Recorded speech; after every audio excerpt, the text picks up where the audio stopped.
All right, hey, what's up, everyone? Welcome back. Happy Tuesday night to everybody.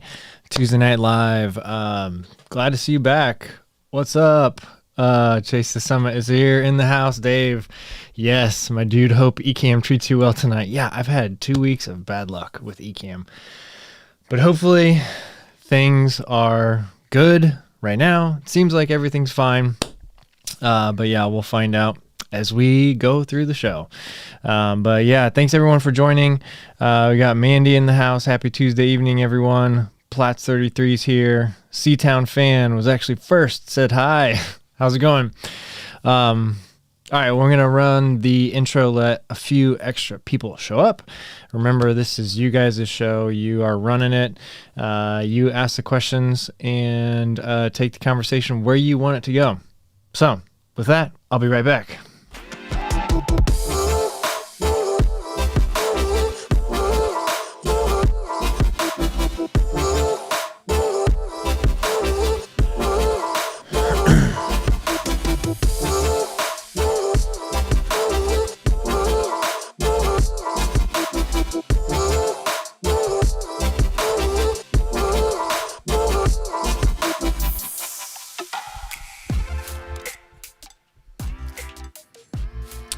All right.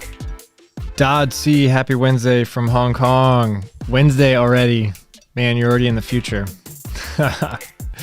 Scott is here. Hi, everyone. Well, how's it going, everyone? Glad to see everyone here. Today is Tuesday, March 2nd, which means that in just a couple weeks, this will be a whole year of streaming every single Tuesday night, which is crazy. I can't believe it. When I started it, I was just like, we'll see what happens. Do it once or twice, and actually really liked it. Turned it into a weekly thing. I'm glad I did, because there's a lot of people that tune in every week, and it's fun talking to you guys, hanging out. So we got a few more people showing up. Audra, hey all from Western Massachusetts. Oh man, everybody, there's a lot of people here. Seatown fans, hey, from Seattle. Matthew DeLuca, shout out to Chase the Summit, Matt LeGrand, and Ultra Dad. Been enjoying everyone's content. Yeah, awesome.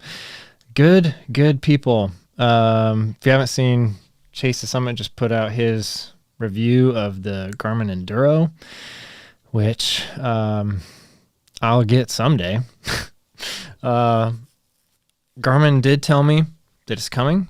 I think I can say that without I mean, it's just not here yet. I'm still waiting on it.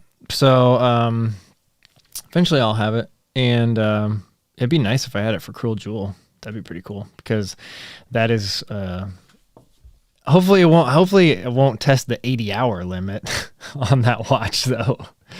Plus 33 says, now that you're a shoe free agent, have you decided on shoes for the Cruel Jewel 100 yet? No, actually I haven't. But it's cool. Yeah. If you don't know what he's talking about, shoe free agent. If you're new to the channel, if you are just seeing my face for the first time tonight, for 5 years, I was on the Ultra Red team. And so with that, it means that you wear only Ultra shoes and you do like social media posts and stuff like that. And you have a few other responsibilities that aren't too bad. It was great for 5 years. I loved it. It was a really, really good community. And at the time, like, there really wasn't a whole lot of ambassador programs that you could get into that had like really big perks. But the Ultra Red team did. You got like free pairs of shoes. You got discounts, pretty heavy discount on a lot of stuff.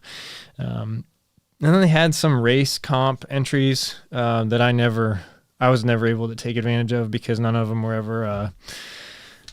ever close to me or worked out well timing wise. But yeah, it was good. And now there's a bunch of companies that do ambassador programs, and I think it's somebody asked me this the other day, and I thought maybe I'll just talk about it now too. Why not? We're live.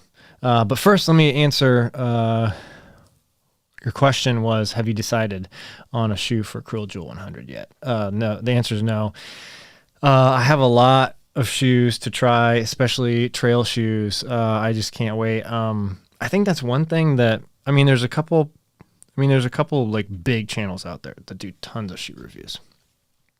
But a lot of those big ones focus mainly on road shoes.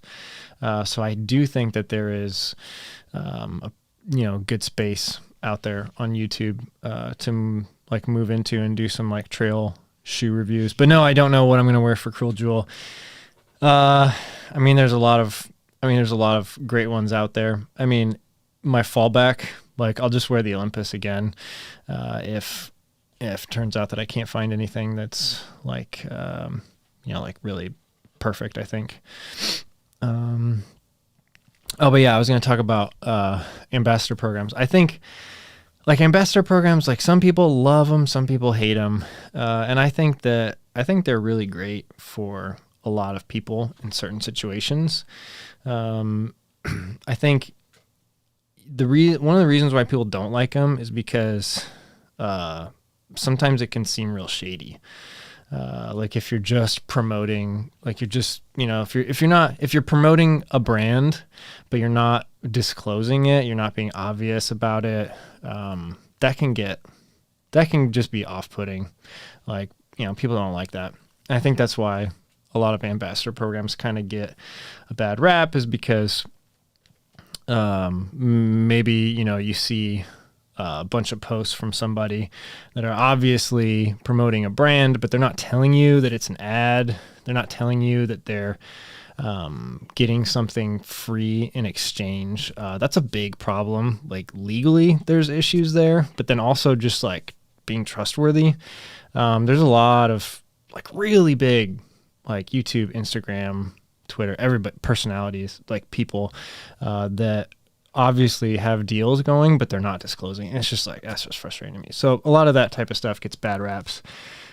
But I honestly think that it's a really good, it's an amazing move for brands, because they can get a whole lot of exposure to a whole lot of people that they probably never would have reached via their ambassadors. So it's great for brands, and it's really good for a lot of people, especially if you're just starting out and you're trying to grow on social media or something. It's really good to like tag team with a brand.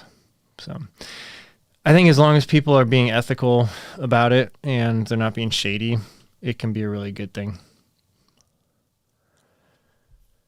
Mummy Page, Chase the Summit. Oh, this is a comment to Dave over there. I obsessed. Watch your video. Committed to the Phoenix 6S Pro. It's fab, but should have come with PhD learning curve. Yeah. Garmin's sometimes can be a little bit difficult. Greetings from Melbourne, Australia. Scott S., New Brunswick, Canada here. Seatown fan. I like your setup there, Ryan. Thanks.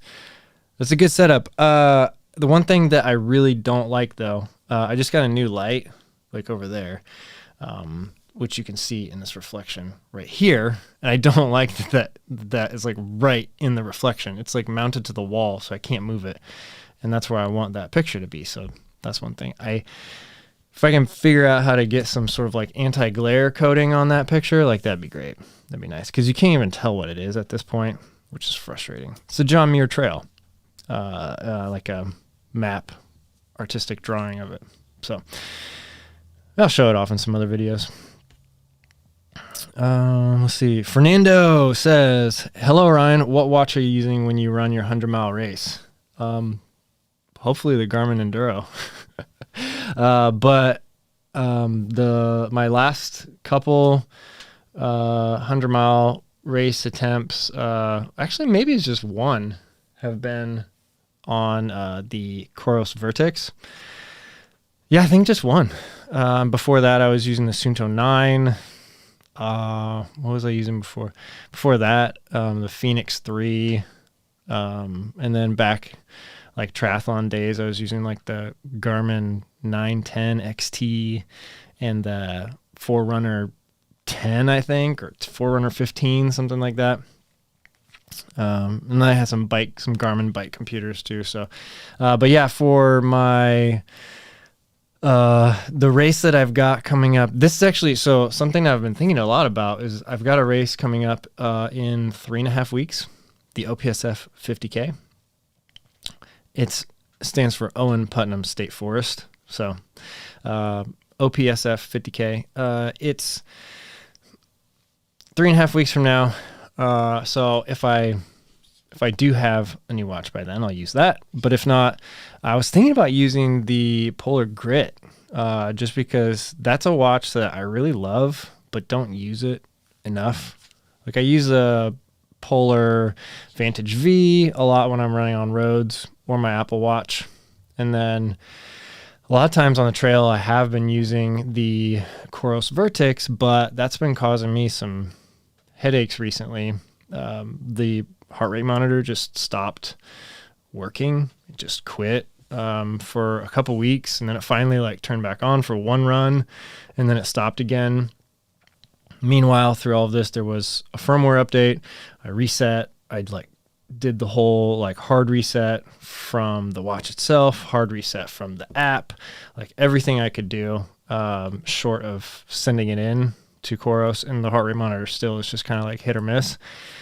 So, it's not the best heart rate monitor anyway, so it's like I'm not losing great data, but it is just kind of nice to have, like to look at, like if you think, okay, maybe I'm pushing too hard, take a glance at your heart rate. And if like, if you're, what like 150 feels like, what 160 feels like. So if it's like close to that, like, and your watch says that, then great. But if it's like showing you like 98 beats per minute, it's obviously off. And so then you just like move on and take cues from other things from there on out. But it's just nice to have the data.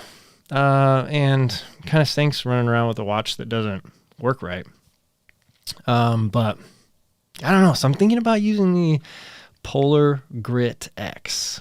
It's a little bit lighter than my Vertex. And the only thing I don't like about Polar watches is that they only have 4 data fields, which in a race, if you're looking at more than 4, maybe you're like looking at too much data. But, some people could say that. Like you could argue a lot of different ways. Like I personally like more than 4 fields of data. I don't like scrolling through pages. But yeah, the Polar Grit has been really good. It's light, it's tough. So I'll probably wear that actually in 3 weeks. But then for the Cruel Jewel, it's going to be either Garmin Enduro or the Coros Vertex. James says, are you doing any downhill training for Cruel Jewel? Yep, whenever I run trails. That's all I can get, though. There's a couple hills on a few road routes that I do, and just do those as hard as I can down. Seatown fan, how do you like your treadmill? You have a Soleil. I don't know. Is it Sol or Soleil? I don't never know. But yes, I do. I have the F63, and it's great. Like it cost me, I forget exactly how much, but it was right around $1,000, which is a lot of money. But it's cheap for a treadmill. And so I got a good deal on it. It was on sale too. But yeah, it's like, I was thinking about getting a NordicTrack, incline trainer, and there's still a lot of days where I wish I had it. But for me, in like situation, like the money thing was the selling factor of the Soleil.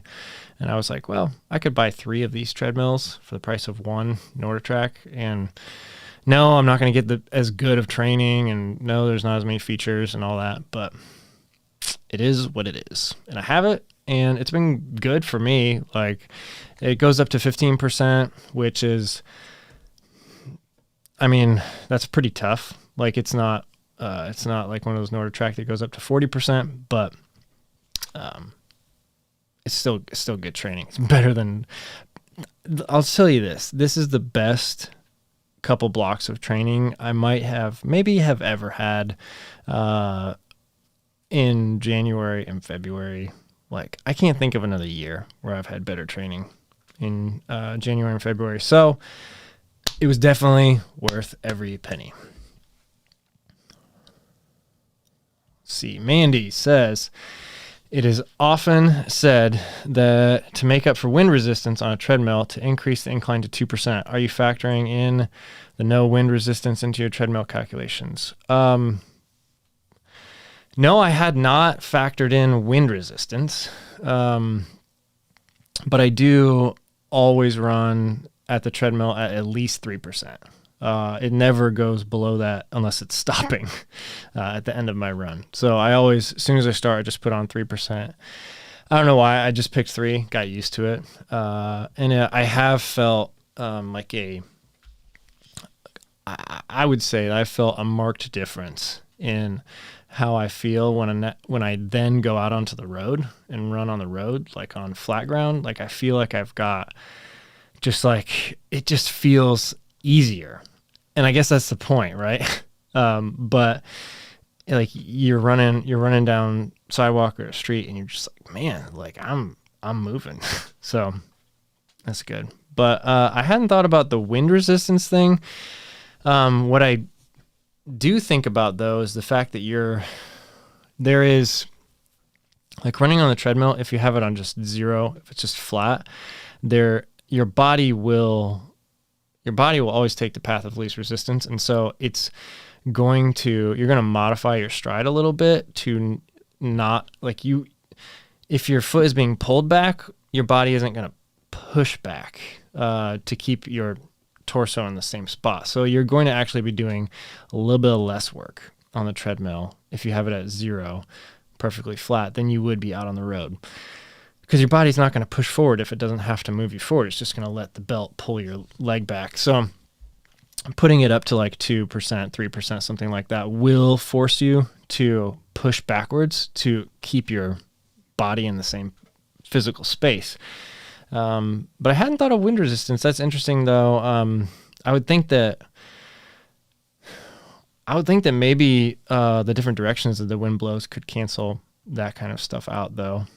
Because, I mean, although I do feel like I'm always running into a headwind. So I don't know. Maybe there's something to it. Chris says, hey, Ryan, any tips on building endurance? I went running a few days ago and came to the conclusion that it's neither my form or speed. I think I'm simply out of shape. Maybe. Yeah. Building endurance just takes time. You have to just kind of commit to it, and whether it's 2 days a week or 7 days a week, just stick with it and keep building. Go slow. Learn how to run smooth first before you start worrying about how to run fast, because the saying, slow is smooth and smooth is fast, it's true. Hey, what's up? John Truelove is here. You guys will be hearing and seeing more about him in the future. So he's coming to Cruel Jewel with me, which is going to be very exciting. Crewing, pacing, all the above. So Jonathan, hey Ryan, are you bringing a GoPro to OPSF 50? Yes, absolutely. You guys will see it. Noah Summer says, hey Ryan, love your videos. This is my first live stream of yours. Awesome. Welcome. I'm planning to run the Grindstone 100 in the fall as my first 100-mile race. Nice. Any recommendations for the training? Woo. Yeah. Well, first of all, I'll say that we like share the same wavelength, and something's going on, because that was my first 100-mile race as well. I would just say, like, man, like for your first 100, I think one of the biggest things is, because you're not like, don't go for time, don't go for, just go to cross that line and get that buckle, and focus on time on your feet for your training. Like long runs, like make sure you're getting in, like, I don't know, 4 to 8 weeks out. Make sure you get out there for at least a couple, like 8-hour runs. And like a lot of hiking is going to be involved in that too. Like you're not just running for 8 hours. I would say that definitely like a couple weeks out, 4 to 6 weeks out, jump into a 50-mile race if you can, just to remind yourself of how hard these things are. Yeah, I mean, focus on the long run, focus on time on your feet, get your nutrition to a place where you can, a place where you're comfortable, but then also be ready for everything to fall apart, because it will. So be flexible, focus on time on your feet. That's awesome, man. Like specific things about Grindstone also is make sure you're comfortable running at night with a headlamp, because unless you're going to finish that race in 24 hours, which typically only the top 10 every year do, you're going to run through 2 nights, which is most of the people in that race run through 2 nights, because it starts at 6 p.m. So within 30 minutes, it's getting dark, and especially in the woods, it's pitch black within less than an hour. Your headlamp is on as a necessity. Like it has to be on. And then you have a whole night, and it's the fall, so the night is like 12 hours long. Sun comes up and you run through the day, and then the sun goes down again, and you're probably still running. Unless, like I said, unless you're going to finish top 10 in less than 24 hours, you're going to run through 2 nights. So just be comfortable with a headlamp. That's a big thing. Scott says, I would like a nutrition brand to accept me as an ambassador. Yeah, I've actually done, I've been a brand ambassador for, I think, 2 nutrition companies. I've been sponsored by one. And it's good. Like it gets really expensive, so it's nice when you get the free stuff. See, Soy Sauce 007 says, hey Ryan, been a long while since I've tuned into your channel. In progress, love the content. Oh, and did you ever finish Dune? No. That's funny. No, I'm still okay. So the audiobook I think it's like 28 hours long or something like that on Audible, and I think I have like 4 hours left, so I'm really close. But yeah, that's gonna be like the long-standing joke on my channel is, you still listening to Dune? The problem is like for like the main times that I listen to audiobooks are when I'm running. And usually I don't listen to anything unless I'm going to go run for a couple hours. Because if it's just like an hour or so running outside or something, like I'll just go. Or recently on the treadmill, I've been like watching videos, TV, whatever. We just got a couple weeks ago. Actually, it was a Super Bowl weekend. Got a 50-inch flat screen, put it right in front of the treadmill, which is awesome. I didn't know this because last time I bought a TV was like 10 years ago. But TVs have Wi-Fi now, and you can just like click on like Netflix and log in. Like you just plug the power in, and it's, you know, sign into your Wi-Fi, and you don't need any other cables, which is awesome. So that was a really cool surprise, because I was like thinking, okay, how am I going to run like Ethernet out to the garage? And like, do I need an Apple TV box? And then as I'm like looking at TVs to buy on Super Bowl weekend, there's a TV. It's like comes with Amazon Fire, Amazon Alexa built in. So the TV also has Alexa, which is awesome sometimes. Let's see. Chase the Summit, all the data, all the time. Well, maybe not. I think I'm pretty far behind in the chat, actually. 'Cause I don't know what you're talking about, Dave. Maybe you're talking about the Enduro. Oh, you're talking about my heart rate data. Man, that's from a while ago. Okay, I got to catch up. Anyone have suggestions for a face app for Garmin 245? Let Neil know. I don't. Rapid VV says, do you have any advice for heavier runners? I'm 6'2", 290 and losing weight and do about 15 to 18 miles a week. Would it be bad for me to focus on more distance, or should my focus be on weight?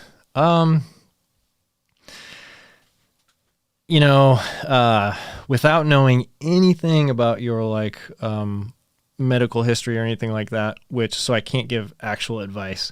What I would say is I would focus on just if your doctors and everything are okay with it. And I would say this to anybody. I'm not just like saying it to one person. Like, all of my advice comes after your doctor's advice. But like, if you can, just start running a little bit more, or start walking a little bit more. 15 to 18 miles a week. I don't know if is that 5 runs or is that 2 runs, but I would say, yeah, if you're trying to lose the weight, like, it's going to come down to, like that zone 2, like those easy runs, just easy long runs. A lot of it's going to have to do with, nutrition as well. Like, just throughout the day, like the way to lose weight it's simple, like calories in, calories out. I mean, it's not easy at all, but it's just math. You gotta, so you gotta expend a little bit more than you're taking in. So there's that side of it.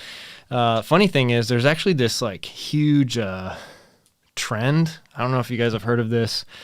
What is it? It's like 12/3/60 or something. Some like blogger wrote about this like treadmill workout that people can do every day. 12/3/60, I think, is what it is. Like 12% at 3 miles per hour. No, it's 12/3/30. 12%, 3 miles an hour for 30 minutes a day, 5 days a week. And it's like, this blogger, she was like, anybody can do this and anybody can lose weight doing this. So, and like, but the whole point of it is just like, you're getting into that zone 2, because at 12%, 3 miles an hour, most people are probably right there in zone 2, maybe higher than that if you're a little bit out of shape, or maybe not. I don't know. Depends. But for 30 minutes a day, like, you're just focusing on that, kind of like that zone 2 burn, 30 minutes a day. But yeah, I don't know if anybody had heard of that. All right, let's see. Dodd C says, do you think a week is long enough time between 100K events for muscles, tendons to recover? I had one last weekend and another coming on Friday. Nice. I think it depends on how fast you did it, how much damage there was to your muscles, because running 100K, I mean, there's going to be muscular damage. And so you do have to recover from that. I think a week for 100K, if you're an experienced runner, you can do that. So yeah, I mean, there's the Midwest Super Slam is 500-mile races. And it used to be that the first two, over the last like 4 or 5 years or so, the first two were 2 weeks apart. And there's a lot of people that made it through those first two every year. There's always like 25 to 30 people that attempt it. Midwest Super Slam. You have to sign up for all 500s. And you do 5 of them within 4 months. My friend John actually has the overall record. Awesome. Got super chat from Graham Angus. What's up? Toronto, Canada, checking in. Hope the Nova Blast are treating you well. Yeah, they're awesome. I've got I think 78 or 68 miles on them. So a couple more runs and I'll do a 100-mile review. I was going to do a 50-mile review. That was my plan, but then I got to 50 miles on them in like a week. So put a few more miles on them before I do a review. Thank you, Grant. Thank you so much. That means a whole lot. And there is the, what do you call it? Animation. It's a little late. I got to figure out a better way to do those animations. Right now it's going through it's bouncing from 2 or 3 different systems on the internet to make that happen, just to make that animation pop up. I think eventually, pretty soon, Ecamm is going to have where I can just do them natively, which would be awesome. But yeah, going back to Dodd C's question, do you think a week is long enough between 100K? Yeah, I mean, if you're an experienced ultra runner, you could be fine. Also, if you didn't just destroy yourself on that first one, it could be totally fine.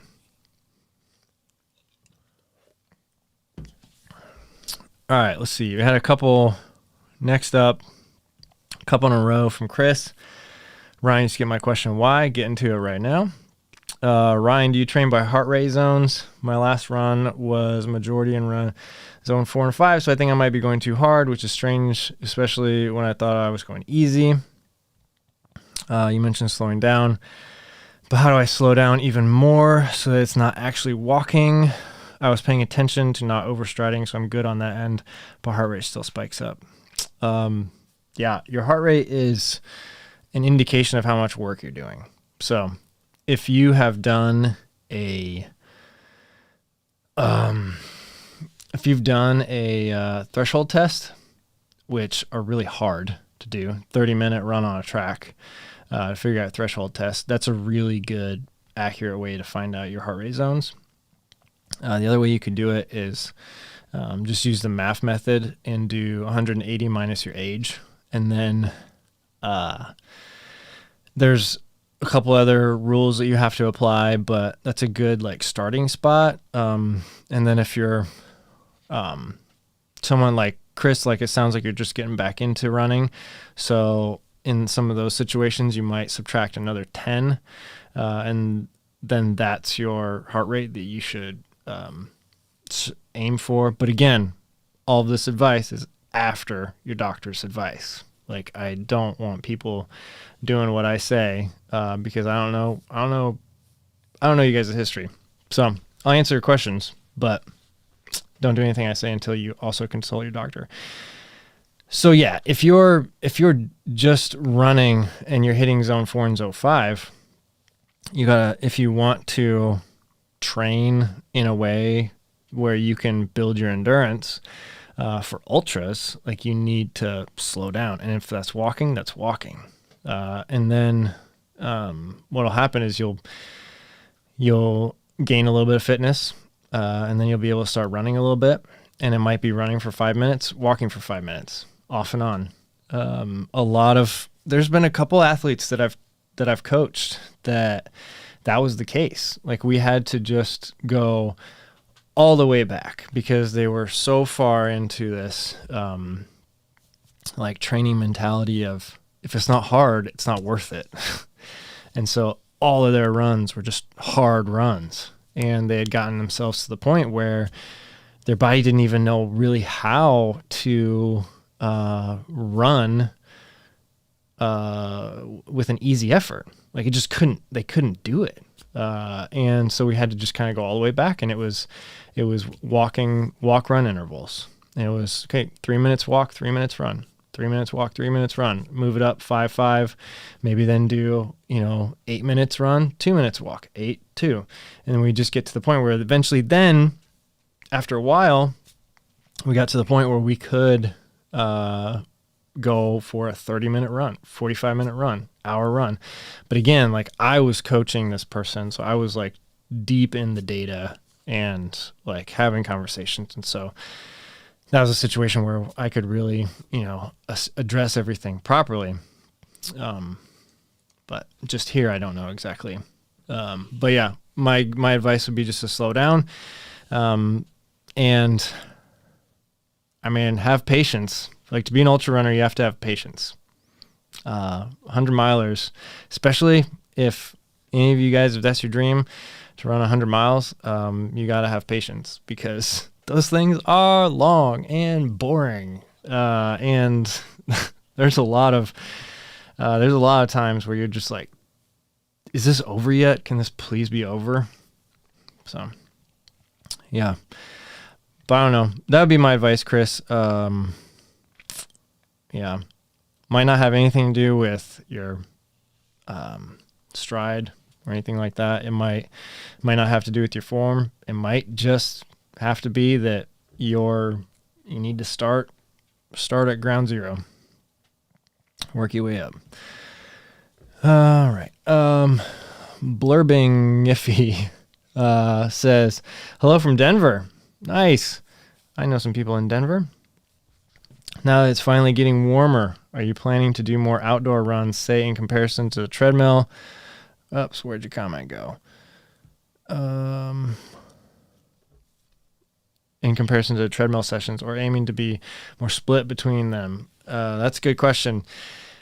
Definitely going to be running outside a lot more. I cannot wait. I mean, I love the treadmill, but it's a tool to make my running better.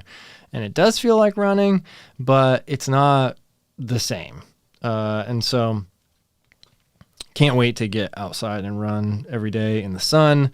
I mean, that's just like, that's a really big thing for me, is like winters are tough. They're really tough for me. Just get down. I don't know if it's like, I don't think it's depression, but it's just the being inside a lot more, less sun, colder temperatures. But yeah, I know a lot of people struggle with that in the winters. And so I'm one of them. So I cannot wait to get outside and just be running every day out in the sun. Just brings me so much energy. It's so awesome. But yeah, I will be splitting a lot of time up until Cruel Jewel because of how much vertical gain I need to get. It's been working really well for me. I feel like getting, like averaging 2,000 to 3,000 feet a day during the week. So trying to hit the weekend with about 10,000 is really good. That's a really good place for me to be. And then on a Saturday or something, I can, if I'm going to go run on trails or something, like I can try and get, 4,000 or 5,000. So that Sunday is just another couple thousand to get. But like the case of this past week, Saturday I ran outside. And then it was kind of like there was maybe 1 or 2 days last week where I wasn't feeling great during the week. And so I didn't get as much. And so I was kind of entering the weekend a little low, and then I did I did a 20 miler outside and like got busy, wasn't able to get on the treadmill after that run. So I ended up with like only like 500 feet that day from the road run. So that was kind of like, that screwed up the week a little bit. But I'm so glad I was able to run outside. It was awesome. And that's something that I'm going to be trying to do, is like working those like weekly, at least once a week, getting like a 20 miler in. And then as the season goes on, once we start getting 10 to 8 weeks out from Cruel Jewel, which is only in a few weeks, doing back-to-back weekend 20 milers, maybe do that 2 or 3 weekends. But that's like a really, really good training for 100 milers, is if you can do back-to-back 20s. There's something about it. It's just really good. Like it's really good for your mind. It's really good for your body to go through that, because 20 miles is hard no matter what. I mean, nobody runs 20 miles and goes, "Oh, that was easy," and then go back the next day and do it again. So, but yeah, obviously I can't get as much vertical gain as I need for this race outside on a weekly basis. I just I have a couple jobs. I got family. I can't be driving to the trails all the time because I don't live by trails. Like I have to drive to everything that I run trails at. But then after Cruel Jewel, it's going to be interesting. Like I'm going to see like what happens. Like as of right now, the next race I'm signed up for after Cruel Jewel is the Indiana Trail 100 in October. So I don't know. We'll see if I maybe have the time to get into a summer race. I don't know. We'll see. But come Indiana Trail 100, like my training is going to totally flip for that race, because there's almost no vertical gain. Like over the 20 miles, I think it's like it's a 20 mile loop. Over the 100 miles, I think it's like 6,000 feet total. So I've got these 200 milers this year that are just incredibly different. Cruel Jewel is, hot, humid, 33,000 feet of gain. India, and it's not any loops at all. It's just like an out, and then it kind of goes up, and then it comes back down, and then it goes down. So it's kind of like a Y, I think. I've looked at, like, if I remember the course right. And then you're back at the start finish at the end of the 106 miles. But the Indiana Trail 100 is going to be in the fall, so typically it's chilly, can get cold at night, and it's like flat, very runnable, like the whole thing. They are adding a couple more miles of trails to the loop this year. So, I see John just said, yes, summer race, Burning River 100. I'm actually like thinking about that one. I know you said last year, I was following your Instagram stories last year, John, and you're like, maybe it was Facebook stories or whatever, but yeah, you weren't having the best time when that aid station like had no water. So hopefully they get that figured out. But yeah, I've thought about that one. It's one that I've been wanting to do for years, and missed out on it 2 years ago when I was injured. But yeah, to wrap up that question, from Blurbing Iffy, yeah, my training is going to be totally different for the Indiana Trail 100. So like, you guys are going to get like a lot of different stuff this year. Like training for Cruel Jewel is all about vertical gain. It's all about hiking. Eventually it's going to be about trying to figure out how do I heat train without a sauna. It's going to be about just being like figuring out like that, like long race mentality, mental toughness, nutrition at slower paces, things like that. And then as soon as that's over, I'll probably take 2 weeks off of running. Not totally off, like I'll do a couple jogs in there, but 2 weeks off of training whatsoever, no training whatsoever for 2 weeks, and then jump back into some sort of slow build up into the summer. And then my training for the Indiana Trail 100 is going to be totally different. Like I'm going to go for, that's going to be as long as I can stay healthy this year, that'll be the race that I see just like what my 100-mile PR could be. So that'll be a fun one. Yeah, and I'm really excited. Like after all of this like vertical gain training I've been doing, like, I'm excited to get into some different types of workouts, like workouts that work on speed, training like some flatter stuff. It's going to be fun. Probably be going out to like Prophetstown a lot. There's like good, like long loops that I can do out there, but no vertical gain. So I probably won't even go there before Cruel Jewel. Like it's going to be about like 2 or 3 places around town that have, not even around town, I have to drive out of town, but they have some hills. Might try and go down to Brown County, but we'll see. Yeah. So yeah, this year is going to be a tale of 2 different types of races. What's up? Brian Steinberg's here. Oh my gosh. He has a YouTube channel. If you guys don't know, you should click on his name and go watch his videos. I actually saw Brian. What race was that? The Kettle 100? I think it was Kettle. You were there at an aid station. So yeah, it was awesome. Anyway, have you tried using any 360 cameras? What is your next camera? So no, I've actually reached out to, what's the company called? Insta360 a couple times. And they never reply back to me, which is kind of annoying, but, I don't want to spend $500 on a 360 camera because I don't think it would be a main camera for me. Maybe if it surprises me, but I don't know. So, I would love to have a 360 camera in my, in my options. GoPro Hero 9 is what I use right now, for my action cam, and I've been liking it. The bigger battery is a lot better. It is cool having the front screen.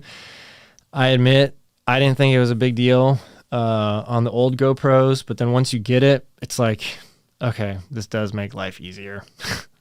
So that's nice. I don't think the quality is any different really. It is cool though that they came out with the Max Mod. So that's like it's kind of like a fisheye lens that you can put on. But it gives you a different aspect ratio, a little bit different aspect, not aspect ratio, a little bit different lens size.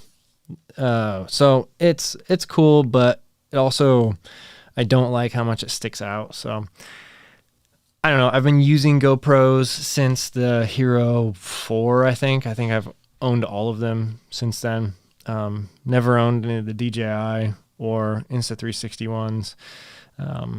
But yeah, I think action cameras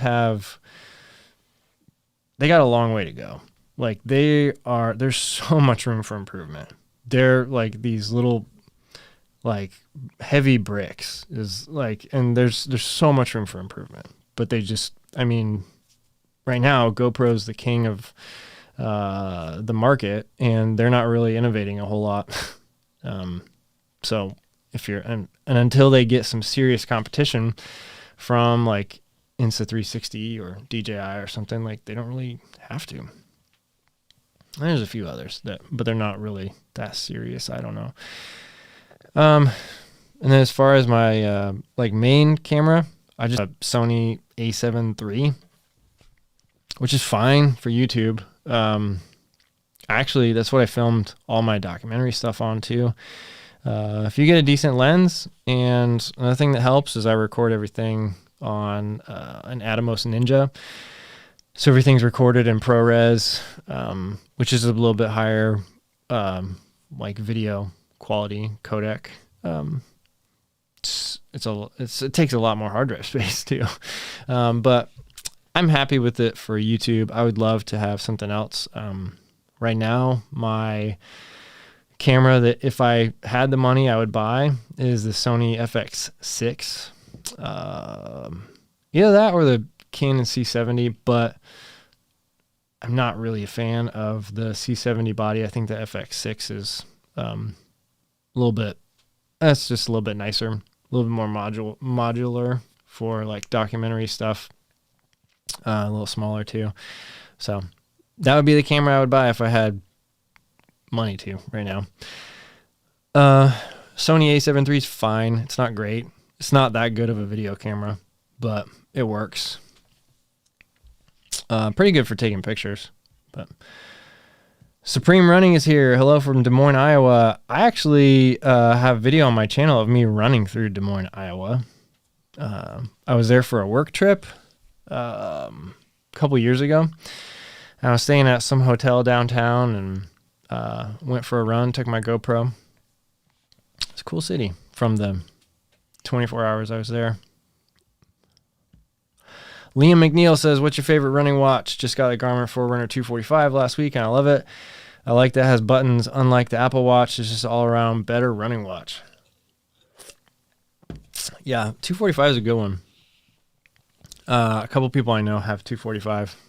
So, my favorite running watch right now, I guess if you're talking GPS watches, the one I will grab first is the Polar Vantage V2.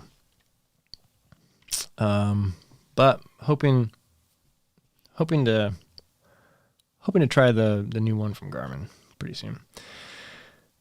All right, let's see. Scrolling down a couple. Graham Angus says 400 subscribers to go until merch drop. Yes. 400. I just as I was logging in, saw that we crossed 9,600. So 9,600 subscribers. That's amazing. That's pretty cool. So yeah, 400 to go until we get some merch. I'm actually working with two right now. Not really working with them, but I'm talking with two graphic designers. And I've got in my head and kind of scribbled on paper, like I've got some cool ideas, but I am not a graphic designer. So I need help. Someone that can just see what I see and make it. If you're looking for like video work or even like basic photography stuff, I can do, but I'm just hopeless with Adobe Illustrator. I'm no good at it. So, been emailing back and forth and messaging a couple people. And I hope to get something done soon so that it can really actually be ready for as soon as we cross 10,000 to just like turn the lights on and get the merch going. But yeah, it's just like the weird part about it is that,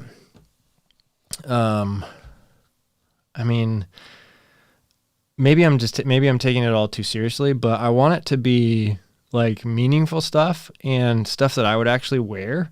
I want it to be stuff that looks cool. Like I want it to, but more than anything, I want it to like mean something. Like I don't know. Like I think I could just like, I could do something, just real simple, like, like my name or whatever, or some little slogan or something, but I want it to be like something that actually resonates with me, and I'm probably just taking it too seriously and being picky. But yeah, it's hard. It's hard to do. Matthew says, Burning River 100 course comes within about a mile of my house. Some great trails. Nice. That's awesome. Well, if I do it, I'll let you know. Derek Baker's doing the No Business 100. Awesome. That is a good race. Really good race. And if you're doing it this year, you'll do it backwards of the way I did it this past year. Brian Steinberg says, I have the 1X2. 360 cameras are a good second camera, but they're not a primary camera. The workflow and file size is another thing too. Oh, yes. So that's the other thing. Like, there's a couple other like big YouTubers, and I'm not going to name drop, but like I was asking them about how they do their 360 stuff, and have been finding that it's just, it takes, from what I've gathered, it takes about twice the amount of time to process, pick your angles, all of that. And that's just kind of like a turn off for me. And I know that that's just part of it. Like if you want the ability to see 360, like you have to be willing to take the time to pick your angles after you film. But I feel like I've kind of gotten like okay at just like doing that in the moment. There's a lot of times that I get it wrong, which, you know, a 360 camera would be great for. Or just like, you know, there'd be a lot of times where like maybe a couple things are happening at the same time and want to get everything, which would be great. But yeah, we'll see. I would love the Insta 360 1X, but we'll see. John says, are you leaving your max mod on all the time, especially during your runs? No, it was on for maybe 2 months, and I took it off because the regular lens fits in my pack better. And then it's been off. I've just had the regular lens on it for maybe a couple weeks. But the other thing about it is the max mod, like currently, you can only shoot up to 60 frames a second, which is fine. Like you can get like decent slow-mo footage out of that. But it's just like a confusing limitation. I mean, they're using a smaller part of the sensor, but you know, maybe there's something, I mean, obviously there's a limitation I don't know about with using like only half of the sensor. Maybe that's the highest frame rate that looked good. But yeah, I don't know. Like I like having the option to go up to 120. Like that's what a lot of, so the most recent couple shoe reviews that I've done, like when you see slow motion in it, that is shot at 120 and slowed down to 20%. So I like that speed when you want to get a good look at something, when it's just like maybe part of a story, like a lot of like documentary, you don't need 120 frames a second. Like if you're trying to tell a story, I mean, even in most movies, it's over the top when something's slowed down to 20%, unless it's like an action, like a Marvel movie or something like that. Like, you know, there's time and a place for it. But most movies, like when things get slowed down that slow, I'm just like, okay, come on. This is like not something I would pick. Then definitely documentary. Like, I don't know, but that's my style. Like most stuff I like shooting and finishing in 24 frames a second, just real time. Like that's like, I just prefer that. But when I do slow-mo, like for product stuff, like when you want to get a good look at how the shoe is compressing or how it's performing and, you know, like running through snow or something like that. It's really cool to see it in 20%. So yeah. Derek Baker says, I have a Garmin Vivo Active. It died 37 miles into the race. Any suggestions? I don't know specifically about that one, but I mean, up until like maybe only like 2 or 3 years ago, like no one had, I don't know, maybe 4 or 5 years ago, no one had watches that lasted full 100-mile races. So you always had to charge them halfway.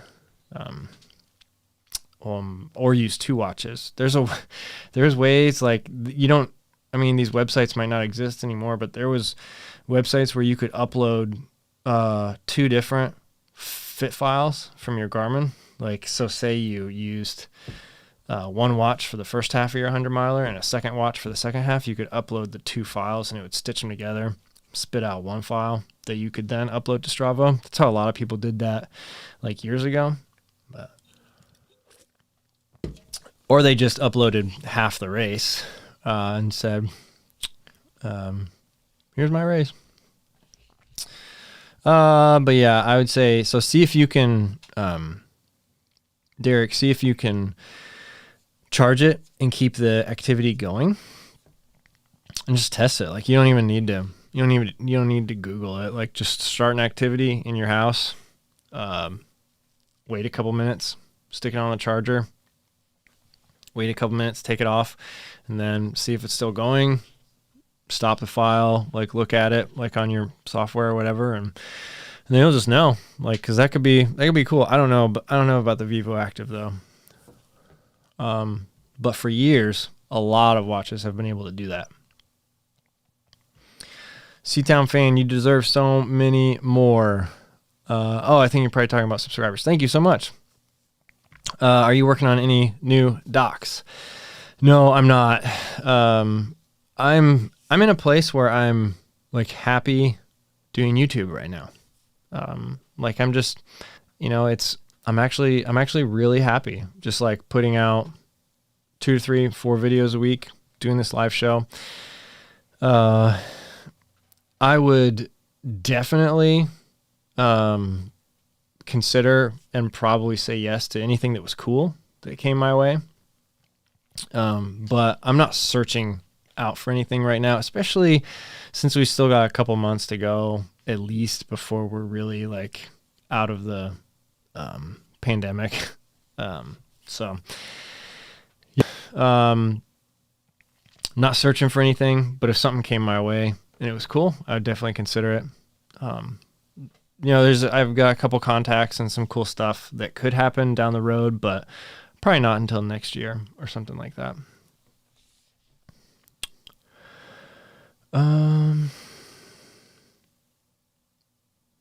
Chris says, running a few days ago, I did my first mile nonstop, walked to the run. Is this the same question from before? Did I scroll up?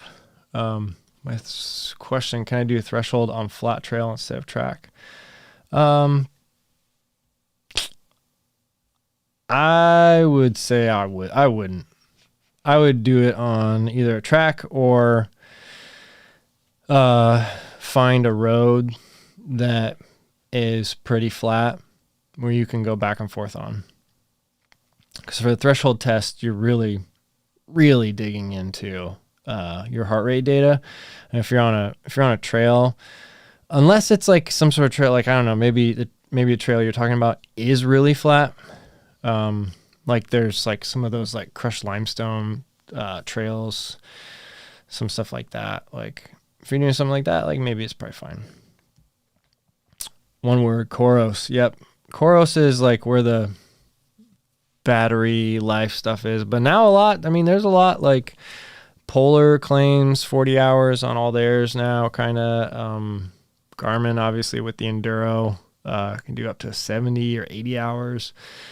So Koros was the king for 3 or 4 years, 5 years, maybe 4 years, maybe.